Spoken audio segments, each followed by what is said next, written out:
Now, I want to talk to you about mothering, right? Because you're mothering one here, but you're also mothering three more long distance. Long distance. What is yes. it like to mother long distance?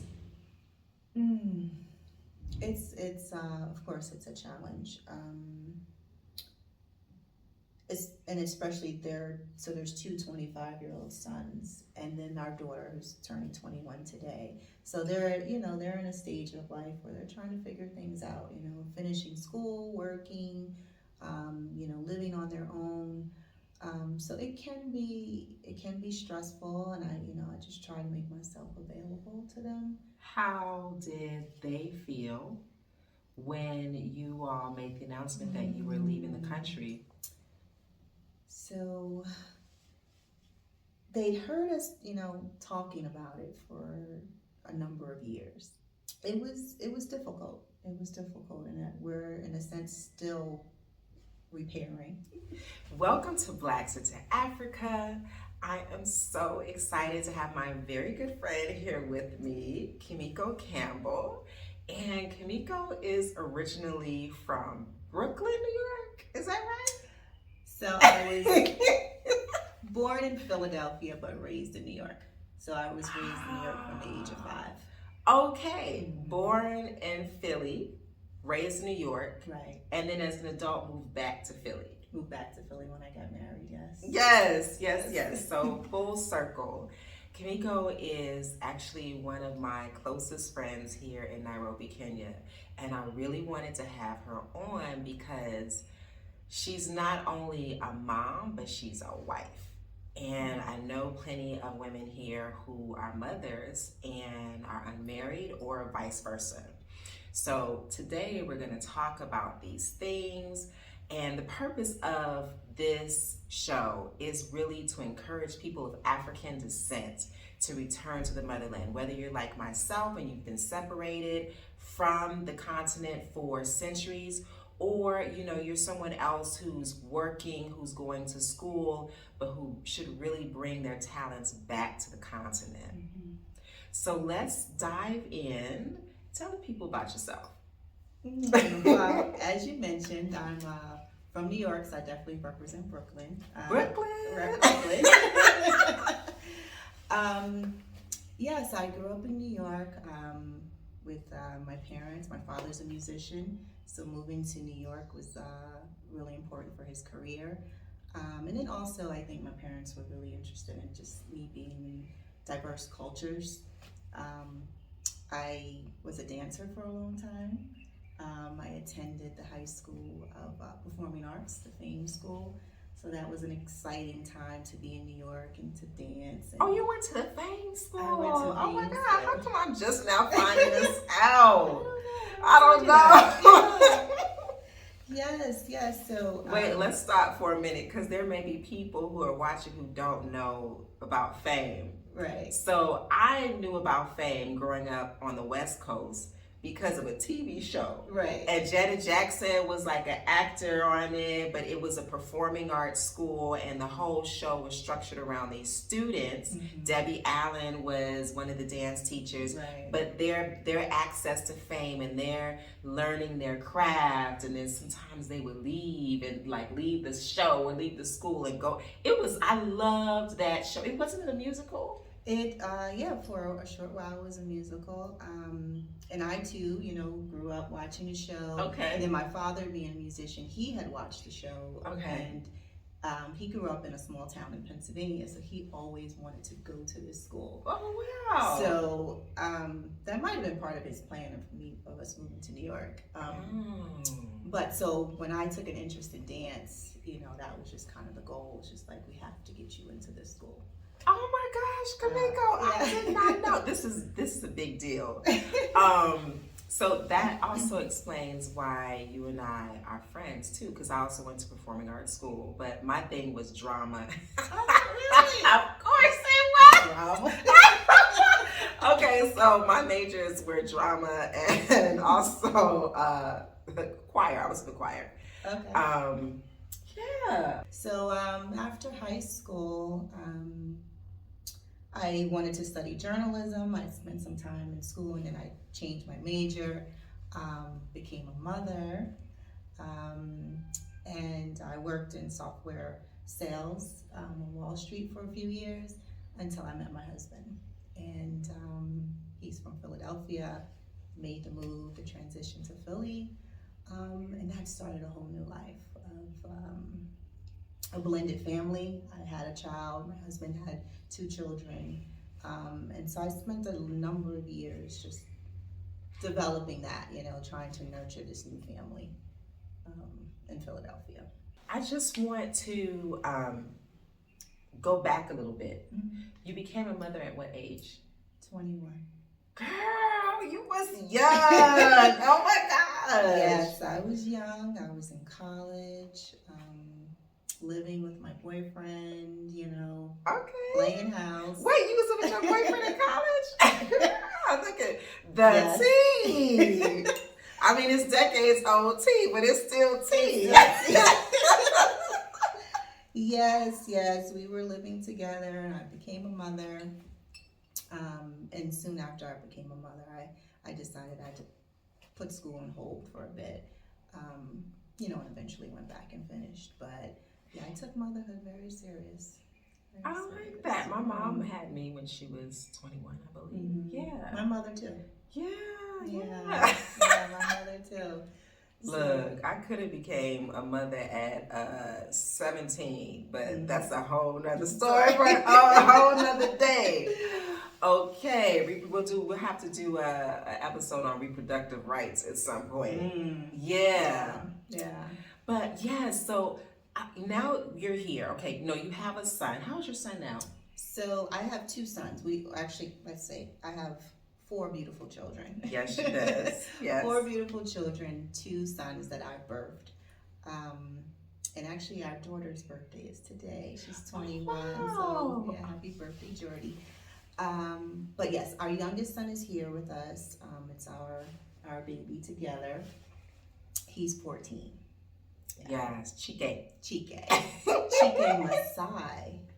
I had no idea. Yeah, we'd end up in Kenya, but his middle name is Masai. I'm learning so much from this interview. So Chike doesn't really talk much to me, right? He's shy at first. But he's gonna grow into a teenager in Africa, it looks like. So we're really proud of him. Yeah, I'm happy to have him here. I mean, that was the whole purpose, one of the main reasons, I'll say, to leave the States, and to move to Africa was, bringing him here, just wanting him to be safe, wanting him to have the space to grow, and to feel nurtured and without the heaviness of, being judged just on his appearance. So Kenya has been really great for him for that. So you have a son who's 20, your oldest son is how old? 25. He's 25. Chike is 14. What was it like raising your oldest son in the U.S.?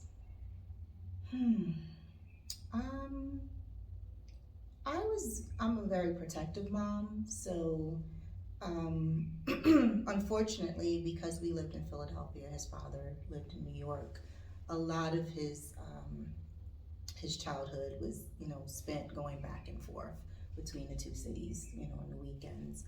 But I'm not gonna minimize it. For people who don't know, it's a 2-hour drive. It's a 2-hour drive, right? And for a period, we would, I would make that ride with him. And then as he got older, we were able to put him, on a bus or a train, to go to New York on his own. And the train is an hour? The train, about, an hour. Okay. Hour and a half. So, I did have my concerns, but now that I think about it, looking back, I don't know if I could do that now. Especially he started at 12, traveling by himself. Now I don't, just with the uptick of, violence. Yeah. It seems, I'm not sure that I would feel comfortable. So it's interesting that you said the uptick in violence. And I'm wondering, I don't know the statistics, but I'm wondering if there really has been an increase in violence, or if we're just more aware of it because of the technology we have in our pockets. Absolutely. Actually, now that you mention it, I agree with that. I think that we are just more aware. Things are instantaneous. An incident happens and it's on the internet immediately, and you see it worldwide. So I do believe things haven't just started to change.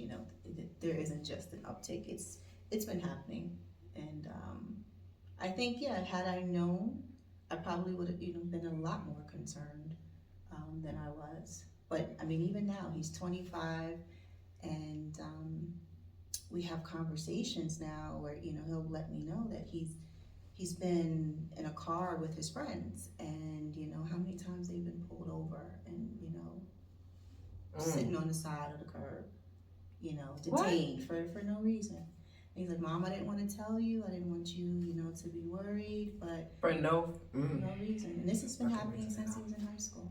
Are you serious? Never told me. Didn't want me to be worried.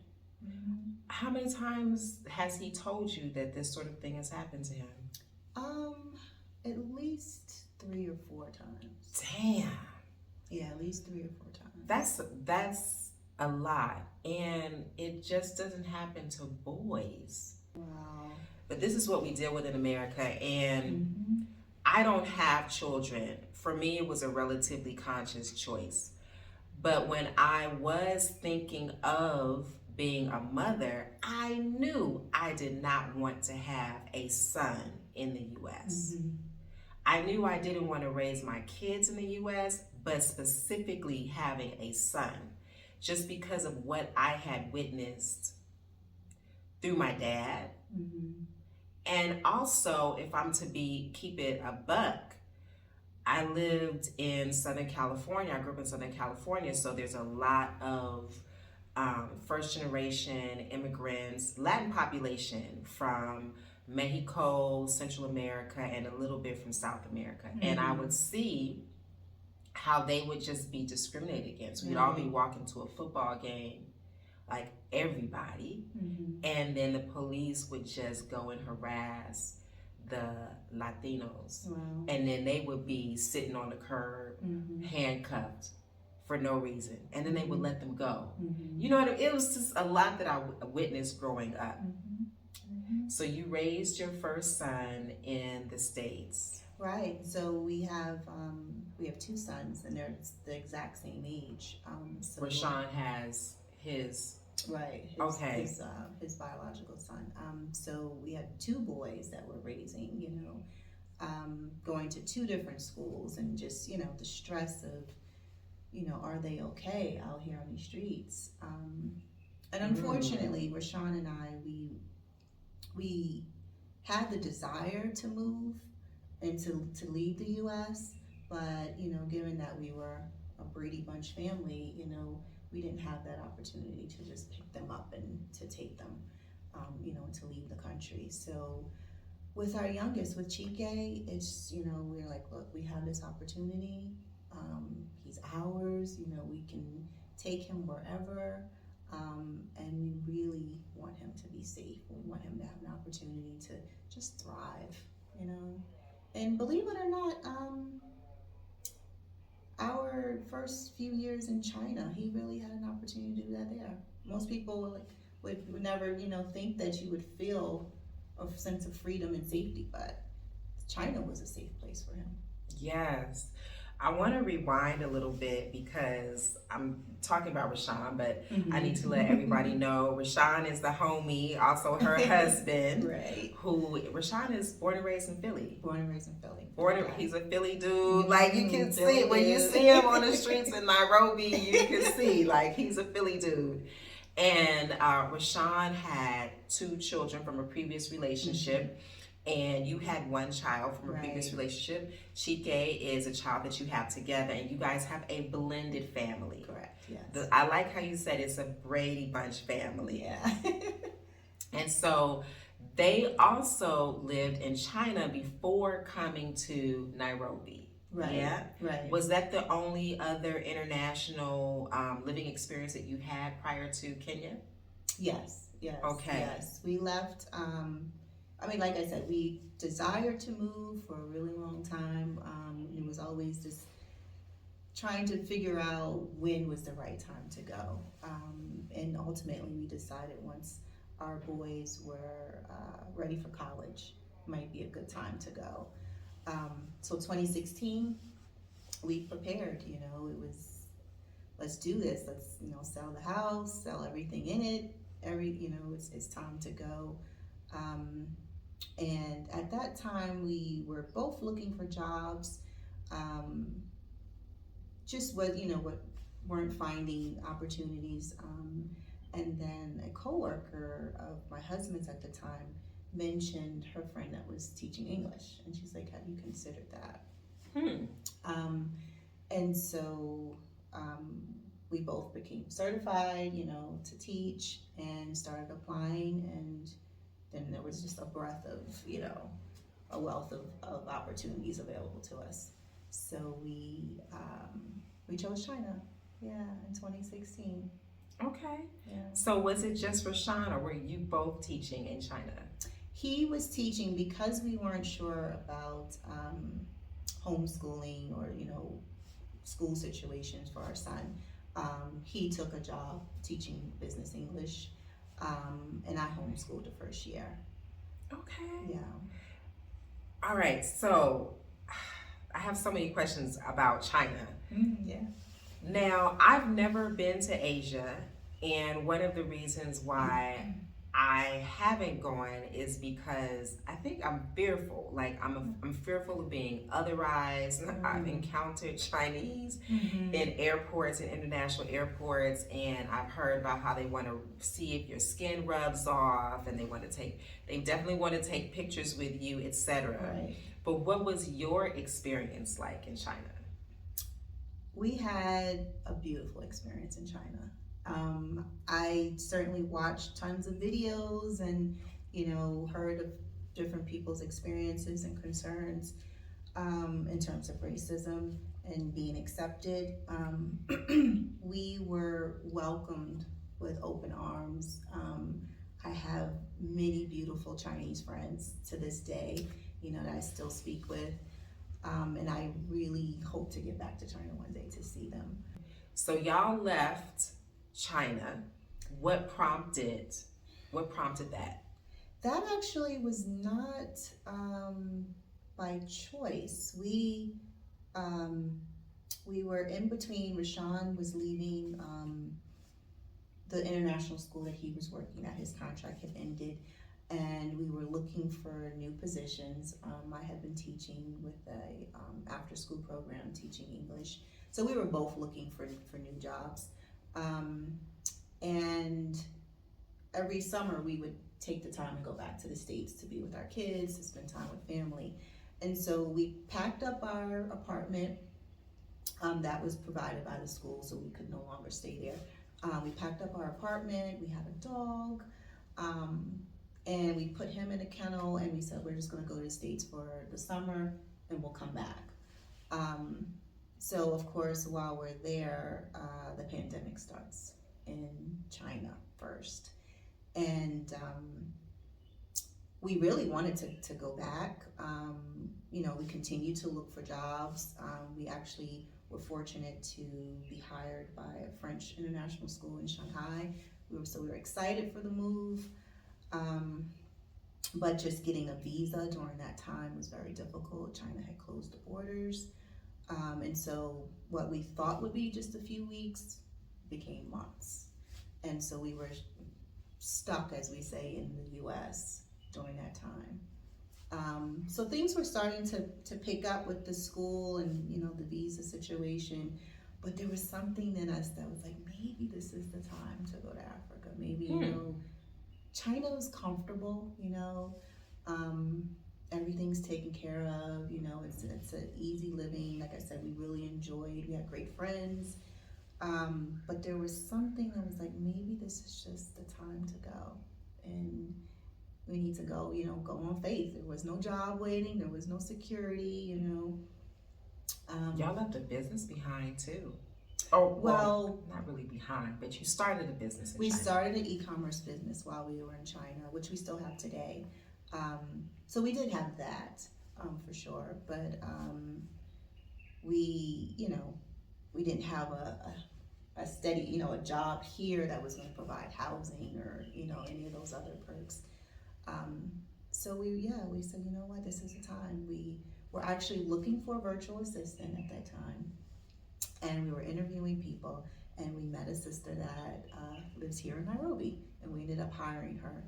And of course, a friendship, blossomed, and she's telling us about her city, her country, and it just kind of all came together. It just worked out. Did you both have that pull to come to Africa? I'd say it was more for Africa specifically, was more so LaShawn. I just love to travel. I was willing to go anywhere outside the U.S.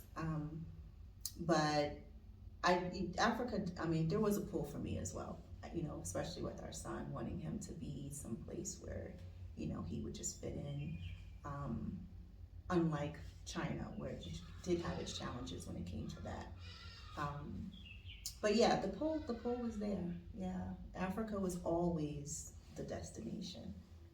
So you guys moved to Nairobi about 2 years ago. Right. Okay, Almost I think we 2 years came ago. here at about the same time because I arrived last year in February. When did you come? We came November of 2019. Why? Okay, so Nairobi because of the virtual assistant. Right. She lived here in Nairobi. I think also when you have a child and a child it's become going into those teen years, there's certain lifestyle and standard. You want to have certain amenities and activities and access to things for them. Rashawn and I are really simple. If we could, we'd be at the coast. You keep saying that. I know. Yeah, and y'all got each other. Right. You know what I mean? Right. Like, we're not going to have a conversation about dating in Nairobi, which is like all my episodes typically go in that direction. Mm-hmm. So you guys have each other. Y'all could be at the coast and be buns And be up happy. and be bored. Right. I mean, you know what I'm saying? Where I'd be like, okay, this ocean is nice, but... that was our son. He was like, okay, there's the beach, and then what? What am I gonna do? Is there a movie theater? What am I gonna do? What are the activities? And we actually tried our first 6 months. We went to the coast. We did a whole little tour, checking out all the different towns. And For 6 months? Y'all did No, during our first 6 months. Okay. We went for 2 weeks. And he was just like, it's beautiful, but what am I gonna do? There's nothing to do here. So how does Chike feel now? In Nairobi, because we are in the city, we live in the same neighborhood. Mm-hmm. There's not as much here for teens, Mm-hmm. for adults even, as there is in the States. There's definitely a difference, yeah. Okay. But he's been able to, he's satisfied, with what is available. Okay. There's paintball, there's mini golf now. So there's lots of activities. And I think the biggest thing is finding his tribe. Once he found and he's finding a few friends, and just have things to do and activities. He's coming along. I know he got his boys, right? He's still got his boys, which is a pretty international crew. There's the building where we live. There's just a nice mixture of Kenyan families and expat families. So there's a nice mix of kids. Right. I think it's so interesting that his middle name is Masai. I know. Right, because we have another mutual friend whose son's first name is Masai. Okay. And this mutual friend is in Kenya. Y'all wound up in Kenya. It's almost like you spoke that. You spoke that over their lives. Absolutely, yeah. Now, I want to talk to you about mothering right? Because you're mothering one here, but you're also mothering three more long distance. Long distance. What is yes. it like to mother long distance? Mm. It's of course it's a challenge. And especially there's two 25-year-old sons, and then our daughter who's turning 21 today. So they're in a stage of life where they're trying to figure things out, finishing school, working, living on their own. So it can be stressful, and I just try to make myself available to them. Um, my oldest son, we probably speak at least 4 to 5, days a week. I will say almost every day, which is good. So we stay connected. I know what's going on in his life. I know what's going on just that day, and just try to do my best to still be a mom, give advice, help them sort things out. But it has been challenging. It has been. How did they feel when you all made the announcement that you were leaving the country? So they'd heard us, talking about it for a number of years.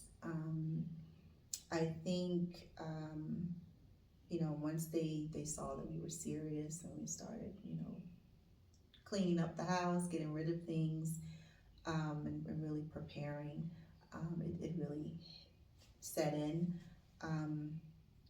It was difficult. It was difficult, and that we're in a sense still repairing. There definitely was some trauma that we didn't expect, and I think it was also the timing because they were leaving home and going to college, and that first summer, back after college, there was no home. There wasn't our home. And we thought that they have their other parents. They have other homes. They'll have a home base. But what we learned is that they really felt like our home was home, and it was taken away from them. So that has been difficult, and we continue to work through that. Yeah. Yeah. And what is it like to mother in a country that's really not your own? I mean, I would imagine that there's a learning curve because you're learning where your resources are, education, etc. Can you talk to us about that? You definitely have to be. I'm learning to be even more resourceful than I've been in the past. Like, you really have to get out and get into chats. Meet people, find out who's homeschooling, what programs they're using, what activities, how you can get involved in. So it takes a lot of research, and definitely a lot of networking. And especially, depending on your interest and your intentions for your child. Many expat families, I think, go to the international schools, and it's just kind of plug in. My kid goes to school, they've got friends, everything's there. I'm kind of, everything's a little a la carte. So I've got friends here, activities, and trying to pull a lot of different things together to create something good for him. So mothering, it takes a lot of outreach. You just have to kind of get out there and connect with people. You homeschool Chike? We are doing a combination. Okay. So we've been following an American online curriculum, as well as we've plugged into a homeschool group here that meets once a week. So he has an opportunity to take courses like last year was debate and literature, African literature. Nice. And also this year is exploring Africa, and a continuation of African literature. So those are classes, of course, that he wouldn't get with the American curriculum. So That's why, getting out and really networking and talking to people and finding out what's available, what's important.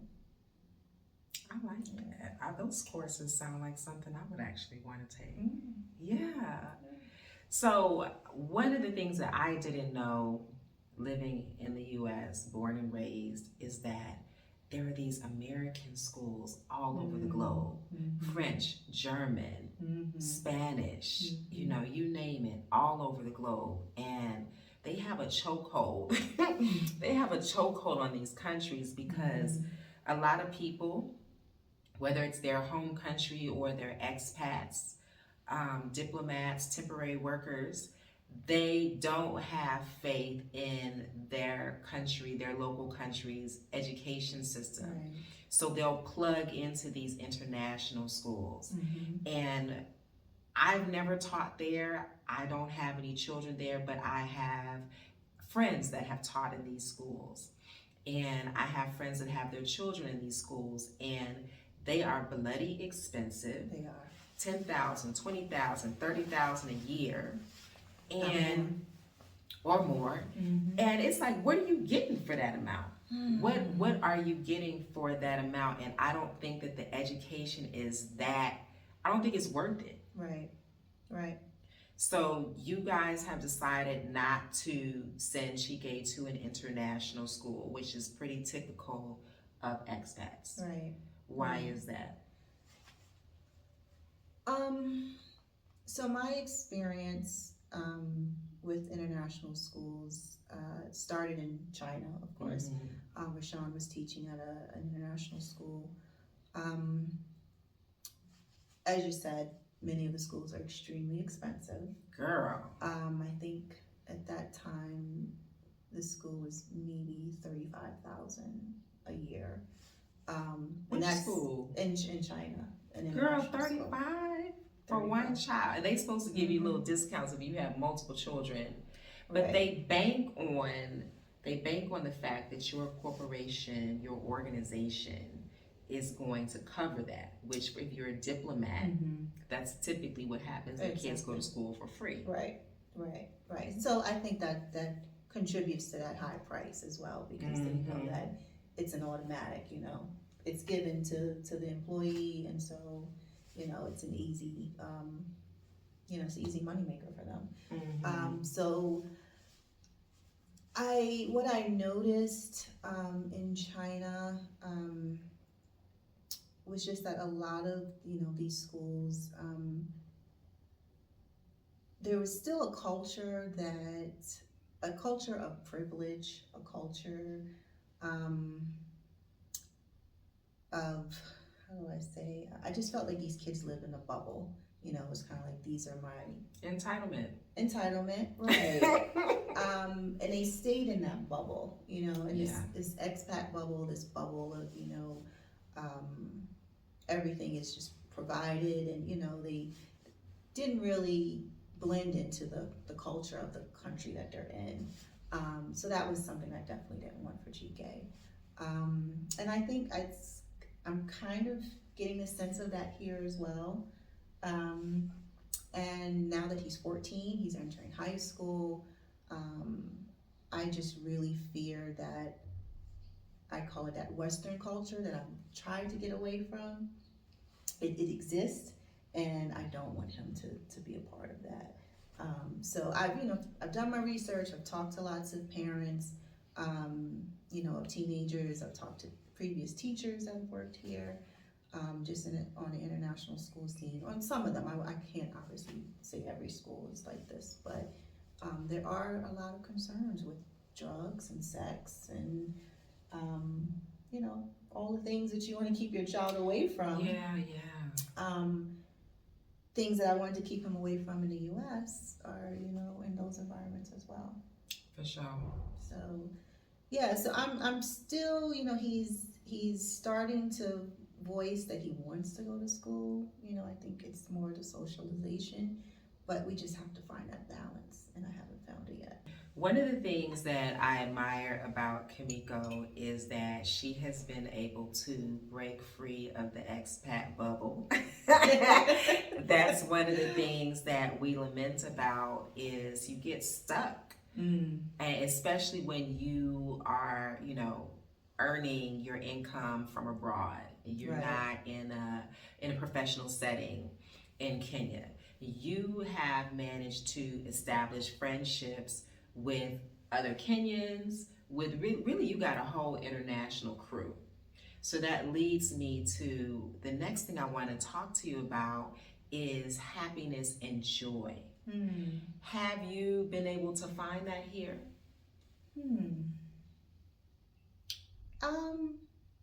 I think in pockets, they're definitely like you mentioned. I have a really diverse circle, and I've been able to get outside of just the expat bubble, and find synergy with people from Somalia or just different parts of the world.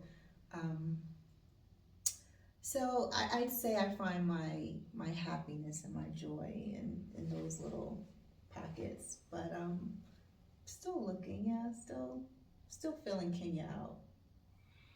As far as things to do in Kenya, and you and I, we are about the same age. I'm thinking about 3 years older than you, maybe. I'll be 49 this year. 47, so 2 years. Okay, Yes, 2 years. She's my little big sister, okay? 47. Okay, I am finally getting into my rhythm in terms of just tapping into happiness, because for me, joy is something that it's just a state of being. But happiness is really dependent upon what's happening externally. Right. But I started taking dance classes here, which is something that I used to do in the States. I've started back skating, which when I first moved here, or before I moved here, when I sold everything, I sold my skates because I had been to Africa before, and I was like, there'll be nowhere to skate. Right. And I'm an outdoor, rollerblader, so I sold the skates, but I found some place here to skate. I'm gonna start volunteering at a children's home, Nice. and I found a planetarium here. It's just things that bring me comfort. Right. There's a big party, club, bar culture here, There is. which I'm really like. That's not my vibe. It never Right. really has been. Right. So for you, how have you enjoyed yourself, found things that you were interested in, and also how have you established friendships? Because for people who are on the fence, like you believe in your loved ones behind, your homegirls behind, and your support system. And that is a hindrance for some people. So can you talk to us about that? It's actually interesting you mentioned joy and happiness, and when you gave examples of how you're finding your joy and happiness, I think that I guess my husband says I'm selfless. I'm taking care of him. I'm taking care of my son. I've been so consumed with making sure our son is happy and he's involved in things, and I don't think I've actually been exploring or giving myself a chance to really find my joy and my happiness. I'm so glad that we're friends though, because you find things and you're like, come on girl, let's go. And I have to do more. And sometimes, my response is, well, I gotta take the kid to do this and I have to do that. And so I definitely think there's space here for me to do it. I just need to release and allow myself to find that joy. I'm in awe of how you have fostered, like found, and then fostered these relationships. How did you do that? Just talking to people. Would you describe yourself as an introvert or extrovert? I think I'm an introvert. I Yeah. tend to be really shy, but when you ask about how I'm meeting people, I don't somehow I don't know. I have these moments when I just You have a whole crew in your building. I know, I know. I don't really talk to nobody. That could be part of the problem. That leads me to the next topic, which is employment in Kenya, because I think we both had our bouts where we have looked for employment.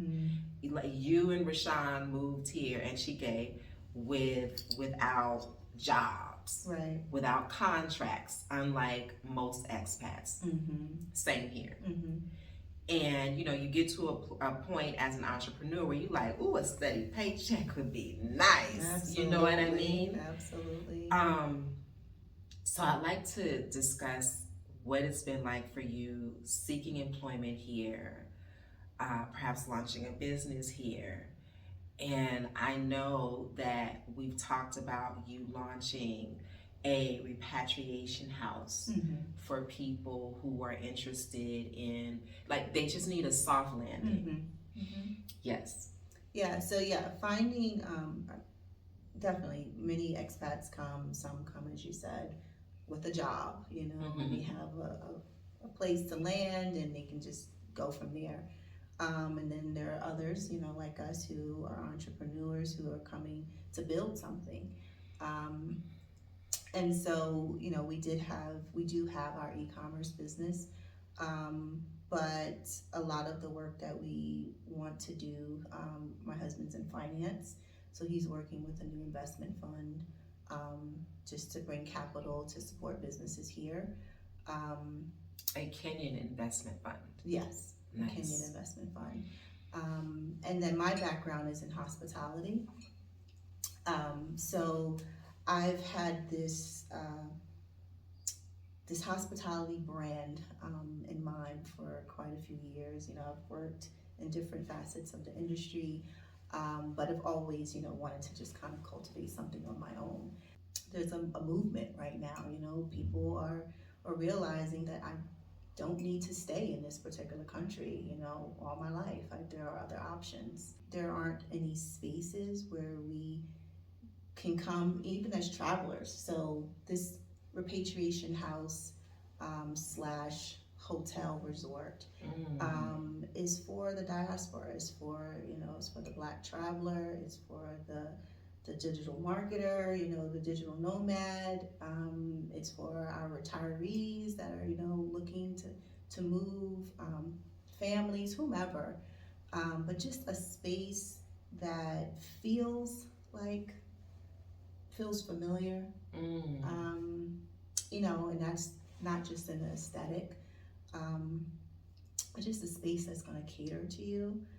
It's going to cater to your traumas, whether that's through special classes and services that we offer, but just a beautiful space where we can just come together, support one another, enjoy a bit of luxury as well, a bit of just a place of respite, just to really feel whole, even if it's just for a week, or I'd even love to have, long-term stays for people who are considering repatriating, and they have 2 months to give. And, I can go for 2 months and I just want to feel it, test it out, see what it's like. So having a space to support folks. That is so much needed. Yeah, and I love that idea. I love that idea. And realistically speaking, when do you think you will launch this project? So I'm really putting in the work now to develop this brand. And then my husband, being the guy that he is, he's all about the finance and the investment. So he's been doing a lot of work, on my behalf, just trying to talk with the different investors, and we'll be taking trips to the coast. Is kind of where I would love to start. Amen. Yes. So this year is going to be really big. I think we're putting in the work. I don't know the exact date, but we're working on it. Yeah, I mean, there's a lot of intention there, and my intention is there too. Mm-hmm. I mean, you mentioned it to me a long time ago, and it's stuck with me. So whenever I meet someone who seems to be moving in that vein, I will mention you. I And appreciate I it. love what Rashawn said. He's like, I'm trying to work for you. Right, I'm trying to work for my right. wife. You know what I'm saying? Goals, Yes. relationship goals. Okay. Now, what has it been like trying to find work here? I don't Mm. I don't do work for anyone here. Right. Actually, I booked a modeling gig here. Mm-hmm. Um, Other than that, I haven't done any work in Kenya, Right. only because I like making an American salary. So my clients are in the States, but you and I have both had bouts where we like, okay, let's see what's available Right. here. Right. And I haven't even been called for anything. Mm-hmm. Mm-hmm. The same, having that consistent check would be nice. And I've had moments where, the business is slowed down, especially with COVID, our online business. Um, and so I've spent plenty of months looking, applying, and obviously given my background in hospitality, which is taking a huge hit right now, there's just not an abundance of work available. So I've done some networking, within the industry, and it's a slow period. So, it really feels like this is a time to put more energy into my idea, into my business. That's it. So that's what I'm, trying to focus on. But, there have been moments, yeah, I'll work, I'll teach some English online, I'll do, whatever. You have to hustle a little bit, but I think that's where the universe is pushing me. Just focus on your brand. That's big facts. I mean, we were both, I mean, I was also teaching online. I think I told you about the company. Yeah. The way it was working out, I was like, ooh, this $5 an hour is the way it was working out. And yeah, because I didn't really have a lot of consistent students. And you get paid based on, not you just sitting there waiting for someone to call you, but when you actually are teaching. Right. And I wasn't very consistent, so I would just hop on the app when I needed a little extra. Right. So I didn't really feel, I had a few people, but it was fun to a certain degree, but I was like, I could really be using these hours in a more productive way. Now, we talked about a lot, but we haven't talked about wifing. Wifing away from your social network.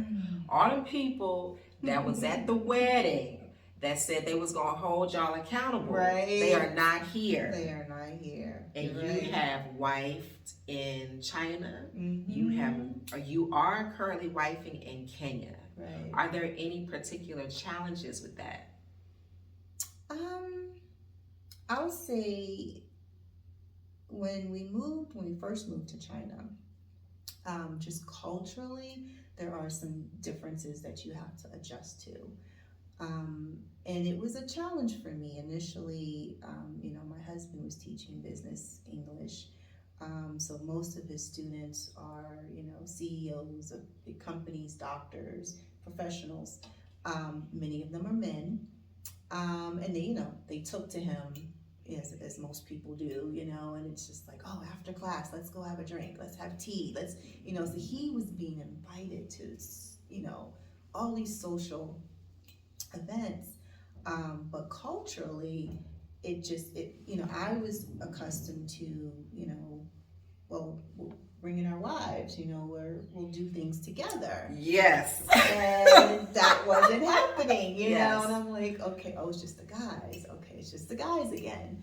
And on a few occurrences, we may go to dinner and we'll have dinner, but then the guys want to step off, and so it was an adjustment. I definitely had moments of insecurity, and not having my tribe of friends and other couples that, we would normally spend time with, it was a challenge. Um, Here in Kenya, we've kind of been in a little bubble. As you know, there's a lot of single people here. We haven't really had a chance to meet a ton of families. Yeah. So that's something we've been more recently trying to be more intentional about. Yeah, yeah. So don't leave me out. Auntie T No, can still come. I can still come to the dinner parties. We have this conversation all the time. Like we need to hang out with more couples. We need to. That's important. We need to really when you're have coupled. that support. Mm-hmm. And so just last night we went out with a couple. There's a new family here, and they suggested a movie date, and it was fun. Was it African American family? It was. Okay. It was. But even with actually the homeschool group that our son is now a part of, they're all families. Like it's mom, dad, kids. International families? Predominantly Kenyan. I think for Rashawn, he's meeting a lot of men. A lot of men in the expat bubble are single. Right. And so when they hang out, it's let's go to the bar. They hunt. They hunt, right? Yeah. Uh-huh. And so it's different, whereas when I go out with you, you're not hunting. It's not my single girlfriend. I'm not hunting, but I am like. No, I'm not that thirsty. I have been, but I'm not there right now. One of the things that I noticed almost immediately when I started going out in East Africa, particularly Kampala, is that these clubs and these bars were predominantly male spaces. There would be a sprinkle of women, but unlike what I think we're both used to in the States, where couples party together, whether you're married or not. Right, and I think this is probably changing in Uganda, but initially men go out by themselves, women stay at home. Right. But my married life in the States was we partied hard together. My girls knew him very well. I knew his friends very well. And I think that's just the expectation. Like if your partner is going out too much without you, Right. that could be perceived as a problem. Right. Problematic. Right. And of course we have like our girls' night, you know what I mean, where you tell your partner this is what's happening, you know what I mean, and vice versa. Right. And your partner he'll have his guys' night, but he's coming home at a reasonable hour. Right. We all coming home at a reasonable hour. Absolutely, yeah. Yeah, and the bulk of the time, we're spending together. We spend with other couples or, hanging out. So that is different, and it's something that we've definitely noticed, and we crave it. We really desire to have more time, with other couples, because we love being together. It's rare that my husband goes out. Like sometimes I have to push him, go, hang out with your buddies. I need my space. Yeah, absolutely. I need my space. But he's like, I'd rather be home with you. But he has his moments when he goes out. But we definitely recognize the void. Just like, where are these couples? Where we can do things together, like we used to. So that is something in terms of wifing here. Wanting more of that, wanting more of couple time and time with other couples. And that's definitely something to consider too, if you are particularly a wife to a man and you're moving to a very historically patriarchal society. Your man goes out, your man's going to be out with other single men and women who are looking to get chose. Right. That's essentially what it is. And I mean, you also, depending on the culture, I used to tease my husband all the time. I was like, oh, you're exotic here in China, like getting all the attention, Right. you know, and so that's a whole nother thing that comes into play is, you know, women are, you know, interested in foreign men, and so there's a lot more attention that they might not necessarily get, you know, back at home. So managing that, yeah. And then too, I mean, we kind of touched on it, but you've got all of these expat women who, you know, American women, African American women in particular, right, in China, where dating for Black women in China can be very challenging, to say the least. And also here in Kenya, you know, where the more I talk to expat women, particularly Black American women, they really not interested in dating Kenyan men. Right. So then you see this brother come along who's attractive. My brother Rashawn is a good looking man, but he's married. You know what I'm saying? And if he wasn't the type of man that he is, if he wasn't committed to you and his family the way that he is, that could pose a problem. Because we do a lot of outings together, and y'all are typically, maybe you or one other couple are typically the only couples at the table, right, full of some people who are potentially thirsty. So, girl, I just and I've heard stories. There are you know, some families that have unfortunately broken up. You know, once they've gotten here, and that pressure. What I recall about married life is that when you have these issues, or even like these little schisms in navigating married life, or I'm sorry, living in the same space, I remember feeling like isolated, like I was the only one. Am I the only one experiencing this? And then when you go out with another couple, it can be interesting because people do have their representatives out, and nobody wants to just put out on the table like, this is what we've been going through. Right. But then you find out in that banter, oh, they got the same issues.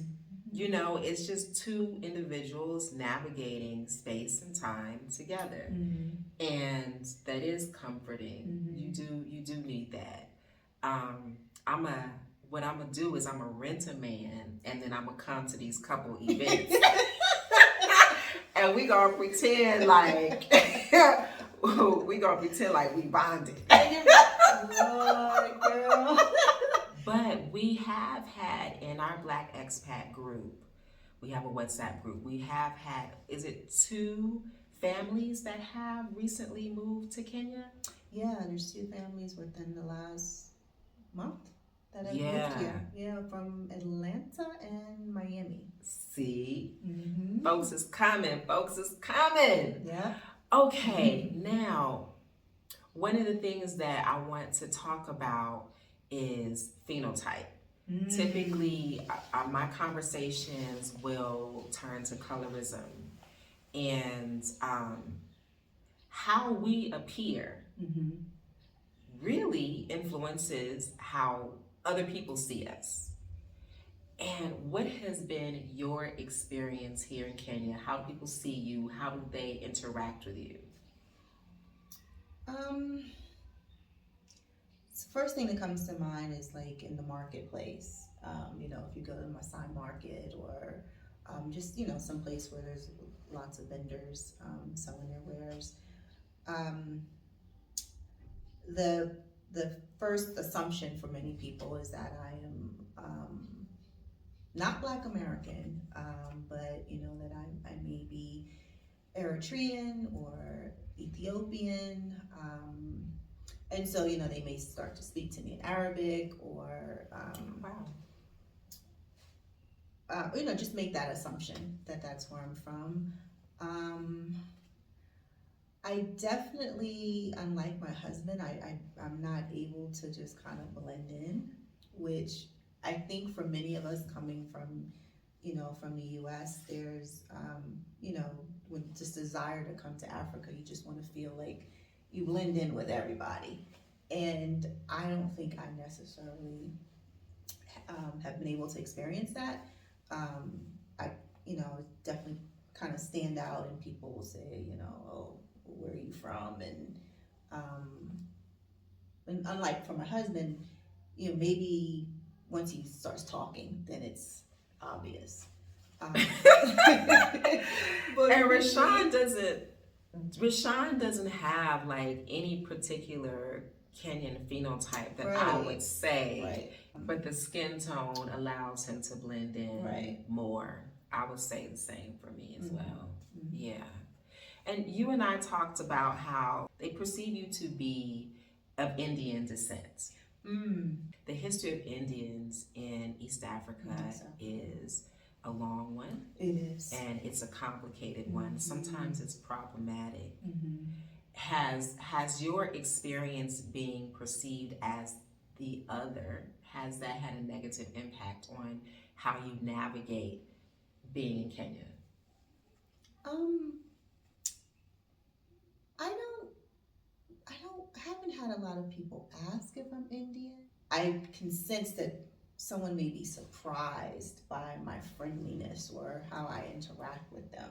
But for the most part, it's usually I get a lot of people speak Arabic to me, you know. Wow. Yeah. I never get that.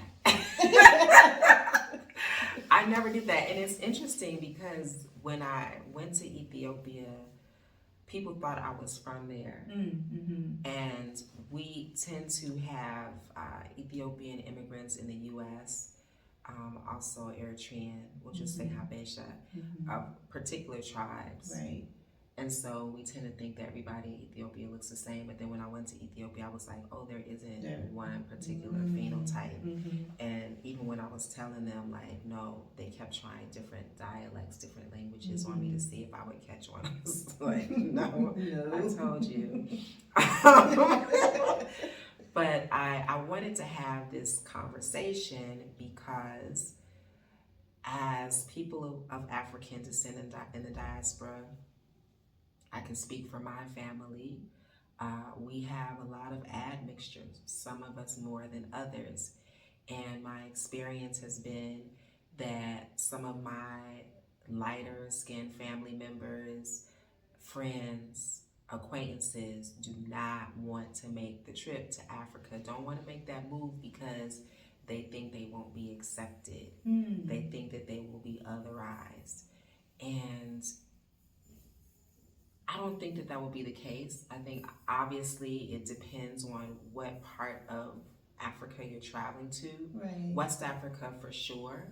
The people tend to be darker, and I don't know what they're doing now, but back when I was in school, they was telling light-skinned black folks, like, you are not black. Like, just telling them to their face. Right. But this show is about encouraging people to return home.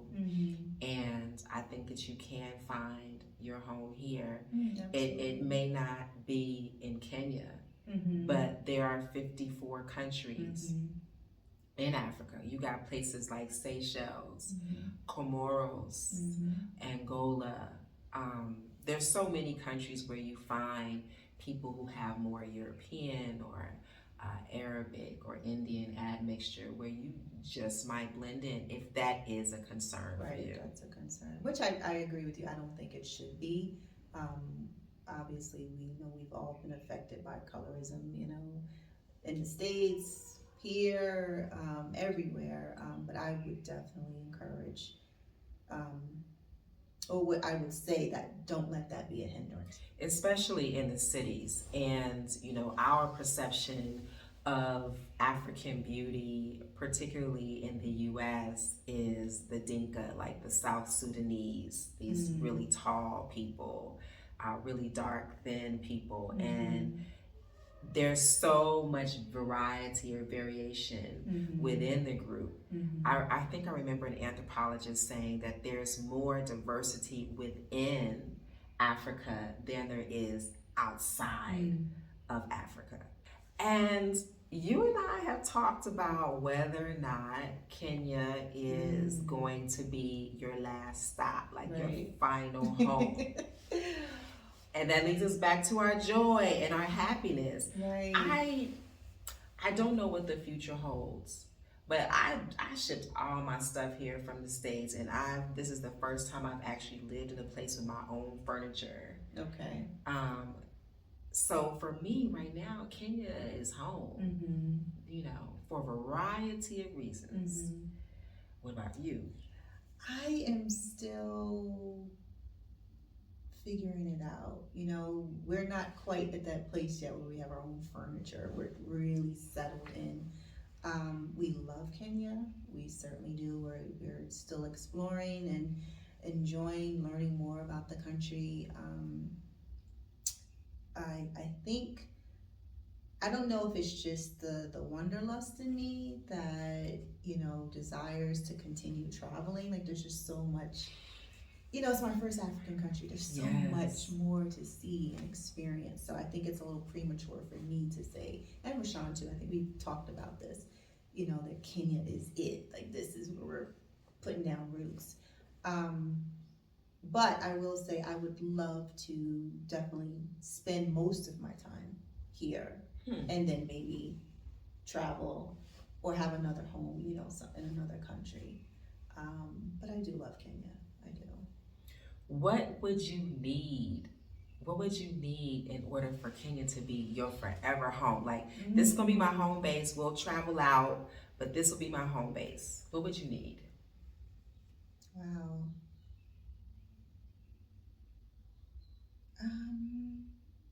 I guess just to find my tribe, you know, for that tribe to kind of expand. Also, you know, if I'm able to do the work that I want to do here, you know, if I'm able to fulfill that dream, then I think it would really feel like home. I think that's a big piece. Yeah. I mean, and then what? You have a tribe. I do. I got you. Evelyn, there's so many people. I do. I have quite a few. But I will say that for years, that was one of the things I missed the most about not being in the States, is not being around my girls. And, you know, communicating through various social media apps. That ain't enough. It's not. I do WhatsApp calls for 2 hours. We sit and laugh and talk, but it's like, oh, it's not the same. I wish we were together. Yeah. But then you got people who are not interested in coming, or it's not a priority. You know, that $4,000 that they're going to spend here, they can be used elsewhere. And so at the end of the day, you have to rebuild, or you have to build a social circle, social network. You do. And it's sometimes it is disappointing for me. I wish that more friends and family would be interested in visiting. I don't understand it, but it's, you know, it's just like, come on, just come, just, you know, you'll love it. I promise you'll love it. Well, I think we have covered everything: mothering, wifing, employment, happiness, all of that. So much good stuff. Joy, perception. Thank you so much for joining us on this episode of Blaxit to Africa. I hope that you have been inspired, informed, and empowered to Blaxit to Africa. Come on this way. Come on.